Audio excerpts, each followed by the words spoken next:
ദില്ലി മുഖ്യമന്ത്രി അരവിന്ദ് കെജ്രിവാളിന്റെ ഇടക്കാല ജാമ്യത്തെ സ്വാഗതം ചെയ്ത് പ്രതിപക്ഷം. കേന്ദ്ര സർക്കാരിന്റെയും ഇഡിയുടെയും മുഖത്തേറ്റ കനത്ത അടിയെന്ന് സിപിഎം പോളിറ്റ് ബ്യൂറോ അംഗം ബൃന്ദ കാരാട്ട് പറഞ്ഞു. നരേന്ദ്രമോദിക്ക് ആത്മപരിശോധന നടത്താനുള്ള അവസരമെന്ന് കോൺഗ്രസ് പ്രതികരിച്ചു. മദ്യനയ അഴിമതി കേസിൽ അറസ്റ്റിലായ അരവിന്ദ് കെജ്രിവാൾ 50 ദിവസത്തിനു ശേഷം ജയിലിൽ നിന്ന് പുറത്തിറങ്ങുമ്പോൾ ആഹ്ലാദ തിമിർപ്പിലാണ് ആം ആദ്മി പ്രവർത്തകർ. ജാമ്യ വിവരം അറിഞ്ഞയുടൻ ദില്ലിയിലെ AAP ആസ്ഥാനത്തേക്ക് പ്രവർത്തകർ ഒഴുകിയെത്തി. ജയിലിന് മറുപടി വോട്ടിലൂടെ എന്ന മുദ്രാവാക്യവുമായി എത്തിയ പ്രവർത്തകർ കെജ്രിവാളിന് ജയ് വിളിച്ചു.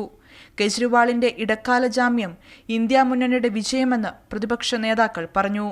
കെജ്രിവാളിന്റെ ഇടക്കാല ജാമ്യം ഇന്ത്യ മുന്നണിക്ക് കരുത്തു പകരും. ദില്ലി ജനതയുടെ വിജയമാണെന്നും സർക്കാരിനെ അട്ടിമറിക്കാനുള്ള ശ്രമം പരാജയപ്പെട്ടെന്നും ദില്ലി മന്ത്രി അതിഷി മെർലേന പറഞ്ഞു. इस फैसले से सत्य की विजय हुई है.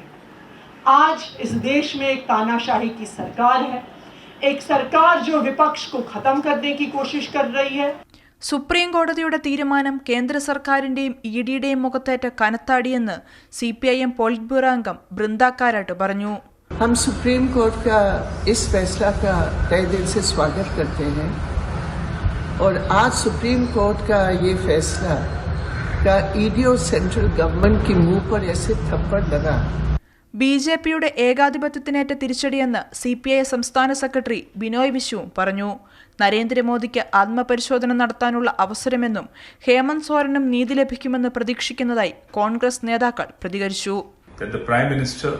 Gets enough time after 4th of June, when he becomes the former Prime Minister of India, to introspect sitting in Sabarmati Ashram at the kind of politics he has indulged into. We hope that the former Chief Minister of Jharkhand, Mr. Hemant Soren, also gets due justice.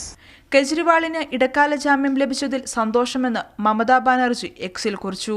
അതേസമയം തെരഞ്ഞെടുപ്പ് പ്രചരണത്തിന് വേണ്ടി മാത്രമുള്ള ജാമ്യമാണെന്നും ജയിലിലേക്ക് മടങ്ങേണ്ടി വരുമെന്നും BJP പ്രതികരിച്ചു. Kairali news, Delhi.